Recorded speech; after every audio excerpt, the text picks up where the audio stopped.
Since I've released my brand new hand salads ebook, I've gotten so many questions about hand salads, the raw vegan wraps. So in this video, I am going to address the top 15 questions that I'm asked repeatedly about my book and about raw vegan wraps. So that's what we're going to be talking about in this video. Hope you stay tuned.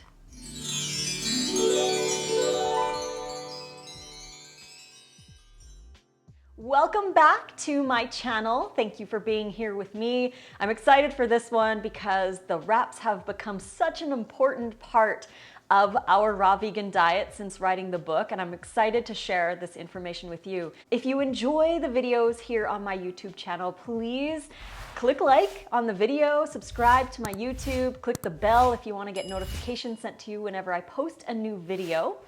And don't forget, the Hand Salads ebook is now officially up in my store, so you can find that. The link is on the screen here or in the description box below, and you do get to enjoy 40% off the Hand Salads ebook or any of my other ebooks. We have over 20 ebooks now, well over 700 raw vegan recipes. There's informational ebooks and everything. All the goodies are on my store website. Again, link is in the description for that, and the code is RAWFOOD40 if you want to get 40% off any or all of the ebooks in our store. So let's address some of the top questions that I've been getting asked about the hand salads, the raw vegan wraps. The very first question is probably one of the most asked ones is, do I need a dehydrator in order to make the raw wraps?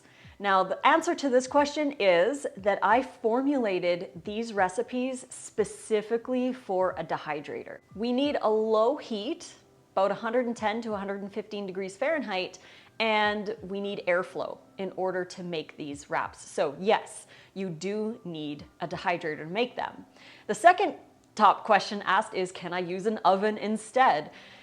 I can't answer that question because, like I mentioned, the wraps are formulated to be created in a dehydrator. Some people have ovens that have a dehydrator function. You could totally use that. And you would need the temperature to be 110 to 115 with airflow in order for it to work properly. I can't guarantee that they'll work if you use an oven because the temperature on most ovens goes as low as about 170, which is too hot, and there's no airflow. So the problem with ovens is just that. They're too hot and there's no airflow.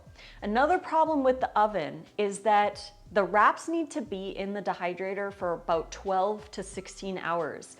And when you're using a big, massive appliance like an oven, you are using a lot of energy. It's very energy inefficient. Plus, it's not safe to have the oven on that long, especially if you have the door open with a fan blowing for the airflow. That's not safe. So an oven is an inefficient way to make the wraps. I would highly suggest, if you do want to make the wraps, invest in a dehydrator. Nate and I use the Excalibur 9 tray. The model that we have is the 3926TB, and you can find a link down below for any of the things that I talk about in this video. So the dehydrator, the trays, the psyllium powder, all of the links will be in the description box. So you can head on down there and grab some stuff to make yourself some wraps. Don't forget to get the Hand Salads ebook so you have the recipes. But I would highly suggest getting a dehydrator. And for dehydrators, there are some things that you want to look for. So the 9 tray Excalibur has bigger trays, so you're going to be able to make bigger wraps. The trays that go in, the silicone ones with the lipped edge that are, a certain thickness, they make the wraps so much easier to make because it's more even. Again, link for the trays is down below, but the link for the trays that we have fit in the 9 tray Excalibur, and I believe they fit in the 5 tray as well, but the 4 tray has smaller trays. So you'll have to look for a different size on Amazon. Just search for the dimensions of whichever dehydrator you have.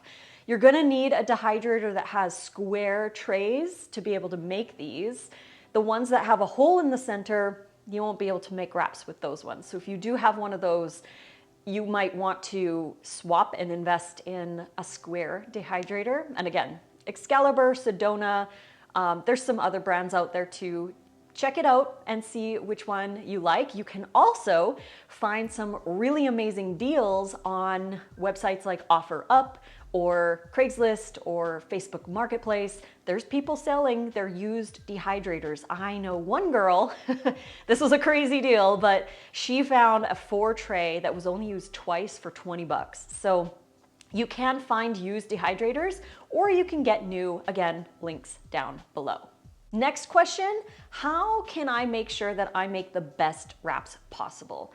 The answer to this one is to read the ebook fully and to watch the video that I created that's part of the ebook. It's a 27-minute video that will teach you how to know when the wraps are ready. It's very important to learn how to know when they're ready so that you will be able to have the best wrap experience. Another thing that I really highly suggest that you do is read through the informational pages at the beginning of the book, because I have a whole bunch of troubleshooting information. A lot of it we're going to go through here in this video, but there's a lot of other stuff in there that might be helpful for you for your wrap journey, like how to store them, what to do if they crack. There's lots of information in there, and I highly suggest you read all of it to get the best wrapping experience with my recipes. And finally, another thing that is really helpful to have the best experience is to weigh the ingredients. Now, the reason why I added the weights is because a large onion to me might not be the same as a large onion to you. Maybe a large bell pepper is not the same as a large bell pepper for you. A date might be larger for me than it is for you. So it's really important to follow the weights. I put the weights in there so that it's uniform. And I've had many people who have said, your recipe calls for 4 dates, but I'm glad you put the weights in because I needed to use 7 dates in order to get the same weight because my dates are bigger than their dates, which is totally fine. You really want to make sure that you use the weights, because if you don't, you risk not having enough of the batter, you risk not having enough of certain fibers, and every recipe is formulated specifically to be pliable and to work. So you don't want to change the recipe. We'll go through that in a second, but you want to weigh out your ingredients. This will get you the best benefit and the most volume of your wraps, because each recipe makes 2 wraps. So you want to be able to make 2 wraps in 14 by 14 trays. So that's another tip to enjoy the process. Make sure that you read through everything as well. If you read through the instructions, you'll be able to learn when to do certain things. I put timestamps in there as well, like 5 hours before wrapping, start this filling, or 12 hours before wrapping, start this item. So it really helps you to learn the food prep aspect, but also to read the instructions, because the psyllium and chia or flax that we put into the blender, we don't want to be putting it in with everything else. We want to put it in after we've blended everything else. If you put it in before, you risk it gelling up too much, and then it can crack and separate. But again, we'll talk about that in a second. So you want to follow the instructions word for word and follow the ingredients by weights, and this will give you the best experience possible. Another top question that I've been asked is, are the wraps low fat, and do you use coconut? Do you use oil?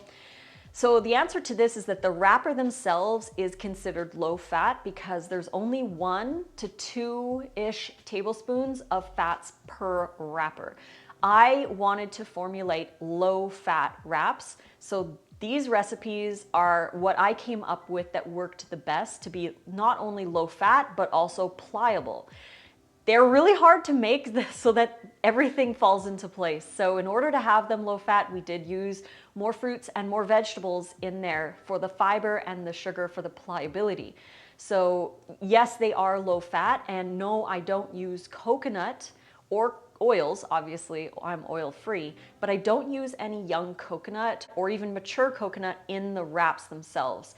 I personally am not a massive fan of coconut-based wraps. I find them to taste a little soapy, plus they are higher fat. So I have had them in the past, but they're not something that I prefer to have. I like to have a low-fat version so I can load it up with other stuff. So coconut, the only recipe in the ebook that has young coconut is the quiche for the breakfast burrito.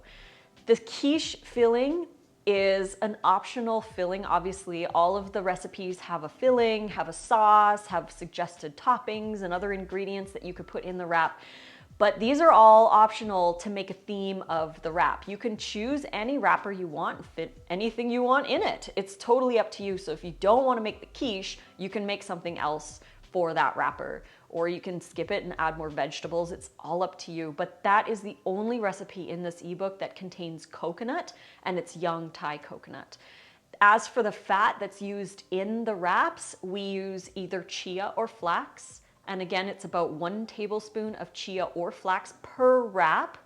And we do sometimes use tahini or hemp, but it's again only 1-ish tablespoons added to the flax in a wrap. So it's very low fat, and depending on what you put in it and what you eat the rest of the day, it totally fits on a low fat diet. You just have to eat your fats appropriately. Next up, I'm constantly asked if we need to use the special trays. So you don't need the special trays. The special trays are really helpful. You can use the flat regular trays to make these, and I've known people who have made them with the regular flat trays. The trick is you have to have it a 1/4 inch thick minimum across the entire wrapper, and you want to spread it as evenly as possible across the tray. And this can be a little challenging because we don't really know what a 1/4 inch thick is-ish when you're spreading it on a flat surface. So having the lipped trays is so nice because you can have it uniform pretty much across the entire wrapper. It's a lot easier to measure it out that way than to assume you might be getting a 1/4 inch thick on the flat trays. But like I said, totally can make it on the flat trays. The lipped trays are only $16 for 4 of them. So it's like $4 each, and you have them probably forever. These trays are silicone and they're really durable. They clean well. They are so versatile. We've been using them in place of our other flat trays, and they're amazing. So I personally think it's a great investment. If you're gonna be making wraps over and over and over, then get those trays. Again, links for everything are down below. One special note on the trays, as I mentioned before, measure your dehydrator trays and make sure that you get the appropriate trays for your dehydrator. The link down below is for the 14x14 ones that fit in the 14x14 9-tray Excalibur. If you have a different size dehydrator, you're going to need to search and look for a different size on Amazon. But they're a really nice bonus, and I personally really highly recommend them. Lissa, can I change the recipes at all, or do you have swaps for certain ingredients? I've been asked this question multiple times for things like the onions or the dates or the tomatoes or all kinds of ingredients that we have in the wraps. Now, each wrapper has a different combination of ingredients, but I personally highly recommend that you don't change the recipe, because the recipes, as I mentioned, were formulated to be the way they are and to have the results that they do. So if you do change something, I cannot guarantee that they'll turn out. They could become crackers, they might not be pliable, they might end up being too dry, they might crack. I can't guarantee that, so that's why I recommend not swapping any ingredients. The only ingredients that I could say might have a swap or that you could play with would be the chia or the flax and the spices, garlic, that kind of thing. Now, when I say chia or flax, I don't mean that you can replace them. You need them in the recipe for pliability and flexibility, so they are essential. The reason I mention it is because if you have an issue with flax, use chia. If you have an issue with chia, use flax. They can be interchanged. So if a recipe calls for flax and you don't have flax, you want to use chia, go for it. Just use the same amount either way. You can swap those two, they're interchangeable, but I would not leave them out of the recipe. They're very important for the structure of the wrap. The garlic and the spices, you could probably change if you wanted to start with like half the amount of garlic or half the amount of chili powder, for example, or mustard powder or whatever other spices that we have in there. You could totally play with that.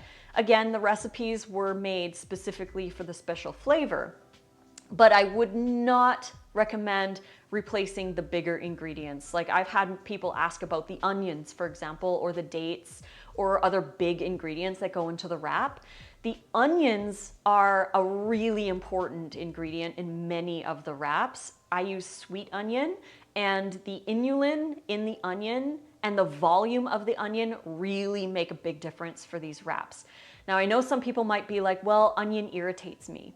Onion is very different on your digestive tract once it's been blended and dehydrated. So it doesn't feel the same as eating an onion like an apple. Obviously we don't do that. But onion can be intense when you eat it raw that way in a salad. But if you blend it and dehydrate it, it has a lot less of an effect on certain people's stomachs. So some people who are really sensitive to onion when it's eaten like raw in a salad or like an apple, they find that the wraps are still totally fine to eat. The inulin, again, like I said, is really important for the structure of the wrap. The flavor is like next level, so good.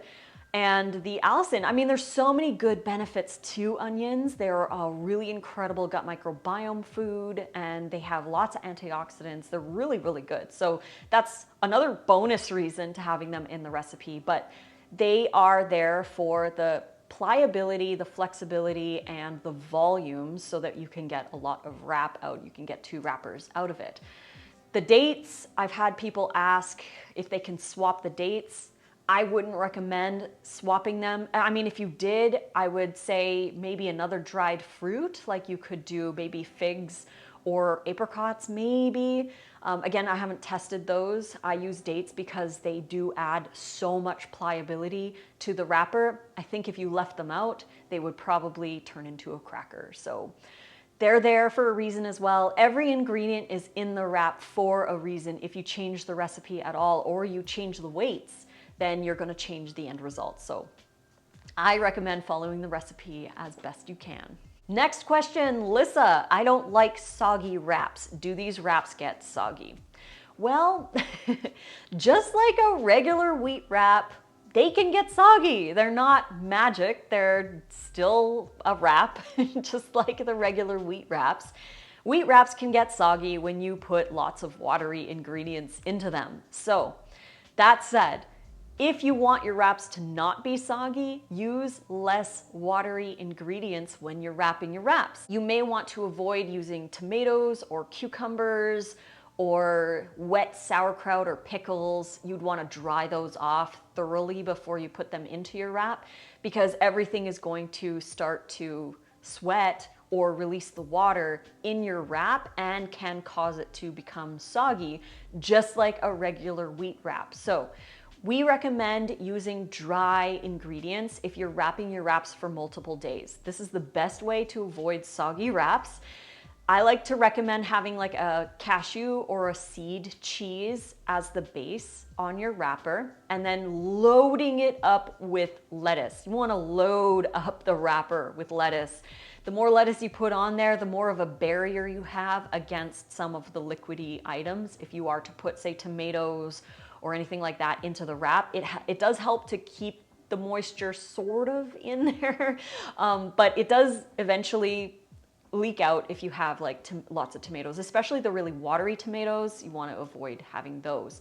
So things like lettuce, cabbages, ribboned carrots, we've got microgreens and other like mixed greens, maybe green onions. There's a lot of things that you could put into the wrap that are drier ingredients that would prevent it from becoming soggy. If you're putting kind of a liquidy sauce on as well, that can risk becoming soggy.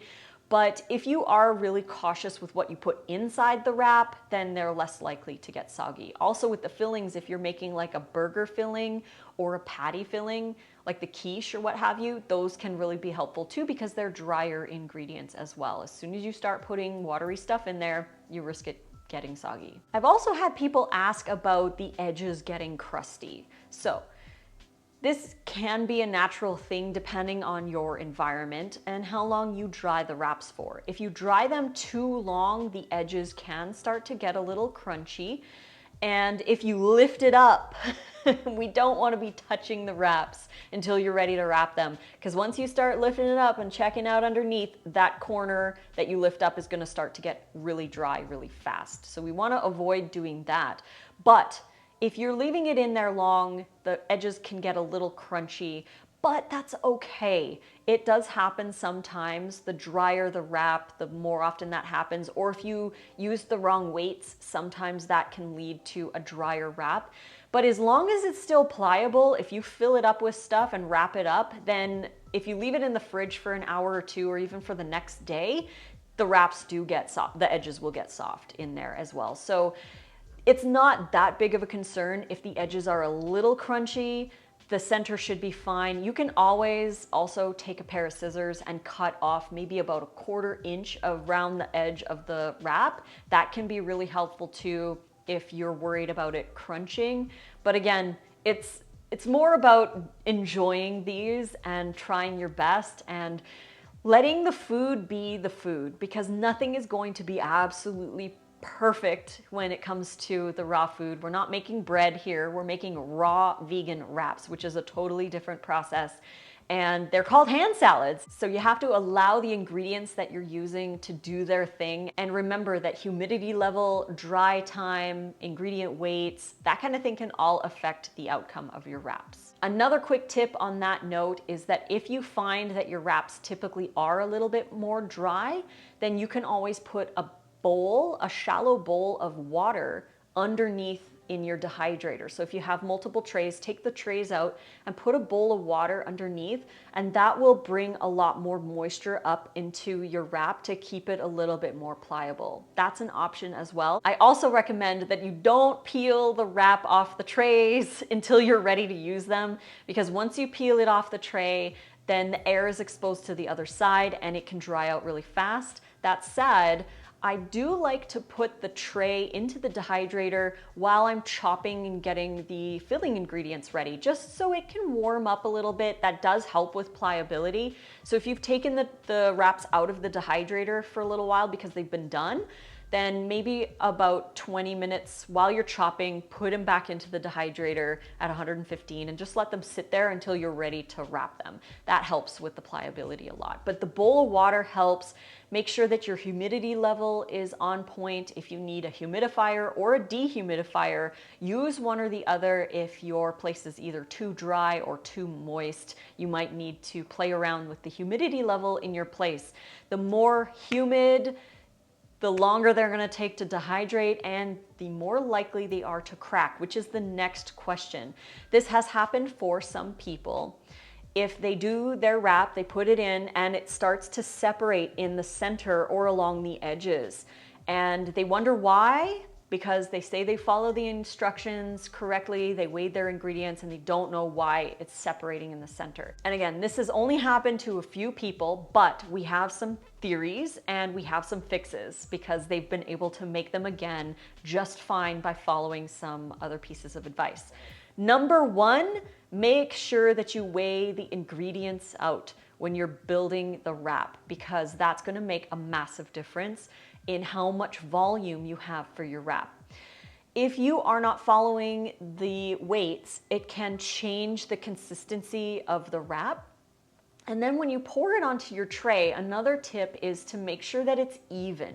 If you are leaving any spots with any little bit of a wave divot, then that area can dry too fast and can cause a separation. So make sure that it's a 1/4 inch thick throughout the tray. It's very, very even. Then you want to check the humidity level of your place.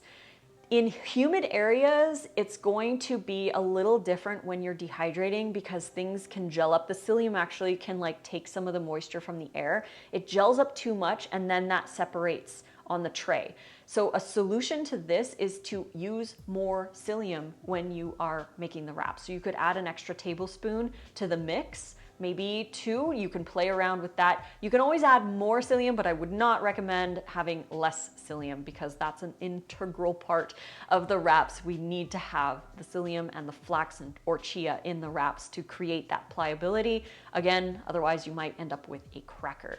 So if they are separating, follow those things. Make sure you're weighing the ingredients properly. Make sure the humidity level is appropriate in where you're working, and make sure that you add extra psyllium. Perhaps that will help out as well. And finally, on this note, make sure that you follow the blending instructions properly.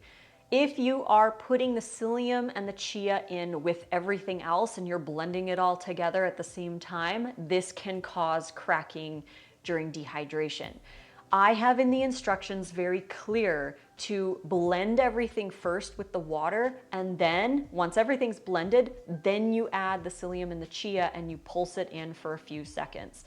This is a very important step, and this is why we have instructions in recipe books. You want to follow them. Kind of like back in the day when I used to bake cookies, you would do the dry ingredients and the wet ingredients separately for specific reasons. We need to do things in order so that things work properly. Many people who have had the separation issue blended their psyllium and chia in with everything else and blended it for too long, which can cause that clumping, gelling effect, and it can pull them apart. So again, as with the other tips, make sure that you follow the instructions properly and add the psyllium chia after you've fully blended. Just pulse it in for a couple seconds just so it all gets mixed up, and then pour onto the trays, spread, and make sure they're at least a 1/4 inch thick, and then put them in the dehydrator. That should help a lot. Next up, people are asking if the wraps are too sweet because I use dates, and what is the texture like with the fruit in them? Is it like a fruit leather? So the dates, again, as I mentioned, are a very important part of the wraps. They're necessary for the pliability. So they are going to lend a little bit of sweetness. Now, I personally find the wraps very savory, especially when you start adding savory things to it, like a cashew cheese or a seed cheese as the base, and you've got a lot of bitter greens in there, like lots of lettuce, cabbage, maybe you have the coconut quiche you add to it, or a patty, maybe one of the burger patties to it. Those are really going to help it stay on the savory side. But also, as a chef, I understand the really important aspect of having a sweet in with the savory. A lot of savory meals have a sweet note to them to balance out the palate. So sweet is essential in a really good overall savory meal. And I understand that it might be a little much for some people, but you can play around with different wrap recipes. Not everyone is gonna like every recipe.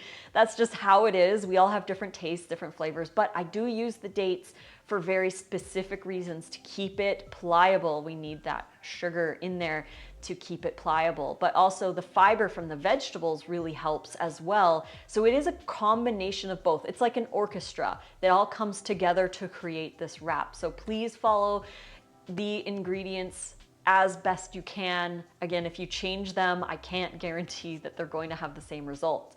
As for the texture, I think that they're a lot like wraps. I mean, it's been almost 9 years since I've had a wrap, but I do remember what they kind of tasted like or texture like. So I find them very similar to regular wraps. They're great. They hold everything really well. They don't get soggy if you use, dry ingredients, of course, but I find them very easy to chew. They're not like really rough and tough, like say like jerky or something like that. Like you can bite into them. They're nice and soft. Again, they might be a little sweet for some people.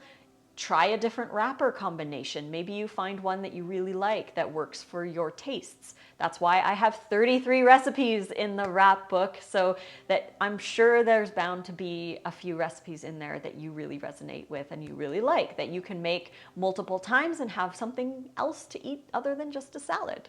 Next question, how many wraps does each recipe make? Each recipe makes 2 large 14 by 14 wraps.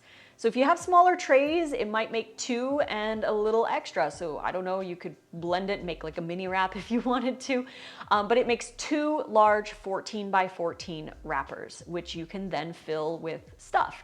I have recipes in the book for fillings and sauces as well. The fillings make enough for 2 wraps as well, and the sauce sometimes makes enough for 2 or more. I do have in the book, right at the top, it says makes 2 wraps and sauce makes 4 to 6 servings. So a lot of the sauces you'll probably have leftovers, which you can use for other things like more wraps or add to a salad dressing or wherever you want to use the extra sauce on.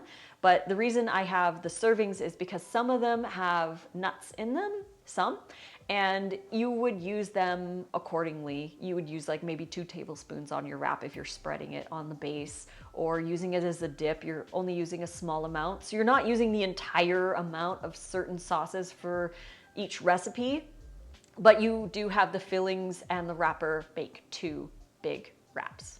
Lissa, why did you choose psyllium and chia or flax? Can you make the wraps fat-free and psyllium-free? The answer to this is no, I have not experimented too much with different options for that. I have tried fat-free wraps and they fall apart and they're very gummy and chewy. They're like fruit leather. So the reason why we add psyllium and chia is to create that binding and the pliability that are essential to having a good wrap. So psyllium husk is actually really beneficial for us. It's not something to be scared of. It's another fiber variety that's actually very prebiotic. It's really, really beneficial to our gut microbiome.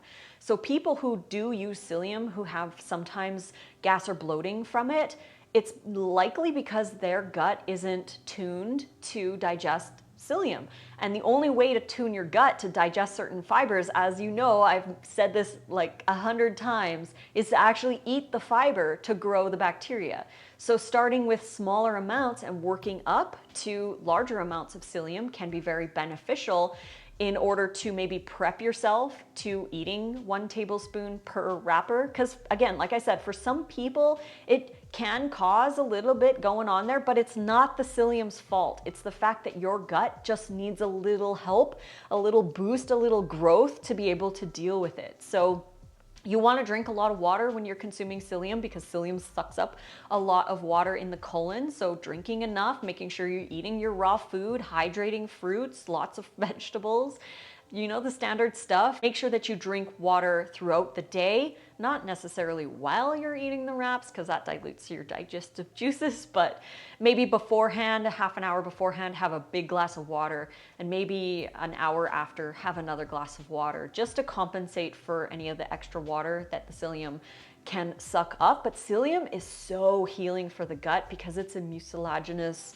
kind of a fiber. It's really nice and soothing on the gut. The only issue that people have, again, is their gut just isn't quite ready for it yet, but you can build up and grow the microbiome so that they enjoy an abundance of psyllium. As for fat-free, again, like I said, I can't do a fat-free, completely fat-free. I'm sure you could probably play around, maybe use more psyllium, which I wouldn't advise to do. You could probably take out the psyllium and add more chia or flax, but then it wouldn't be low fat. So again, the recipes are formulated specifically to be low fat, still be pliable, still taste great. And I tried my best with the recipes, so they are what they are. Hopefully you still enjoy them. Next up, how to store the wraps and how long do they last, both on the tray and fully wrapped. So once you make the wrapper itself in the dehydrator, watch the video that I have inside my Hand Salads ebook because it's going to tell you how to know when the wraps are ready. Once they're ready, you can take them out of the dehydrator and leave them. We left one on the table for like 2 weeks just to see, and it was still fine. It was a little crunchy, it was a little hard, but it still rolled just fine. And we ate that wrap. Again, it was a little crunchy because it was on the table for 2 weeks, but it was still fine. I would say, number 1, do not peel it off the tray, otherwise it's going to get crunchier. Number 2, you could probably keep them on that silicone tray and put them in a Ziploc bag and put that in the fridge. That might be helpful. The only thing that I would caution against would be taking it right out of the dehydrator and putting into a plastic bag into the fridge, because the temperature difference is going to make a lot of condensation on the bag and maybe will make your wrap soggy. So bring it down to room temperature before you put it in the fridge in the Ziploc bag. Some people have asked if they can freeze the wraps. I personally wouldn't recommend it. I have frozen a few of the wraps and they've cracked on me because it's frozen. So that might happen. You could try some, like part of the wrap was really nice and flexible. It was really nice, but another part of it cracked. So it really depends on the wrapper. And if you want to give it a try, you can. I'm not saying you can't, but I personally don't store the wraps at all, really. We make enough wraps for 2 days. So Nate and I, because there's 2 of us, we each need a wrap. Each recipe makes 2 wraps, so that's perfect for us for lunch. So we make 4 wraps. We make 2 recipes. That's 2 wraps here and 2 wraps here. So 2 recipes makes 4 wraps. We'll make like the everything but the bagel wrap for the next day's lunch, and we'll make, say, the pizza wrap for the day after. So we always make enough for 2 days. And it's been really, really awesome. Like every 2 days we're blending wraps and we have lunches or lunch or dinner for the next 2 days, which is awesome. So we don't store them. We use them right as soon as they're out of the dehydrator.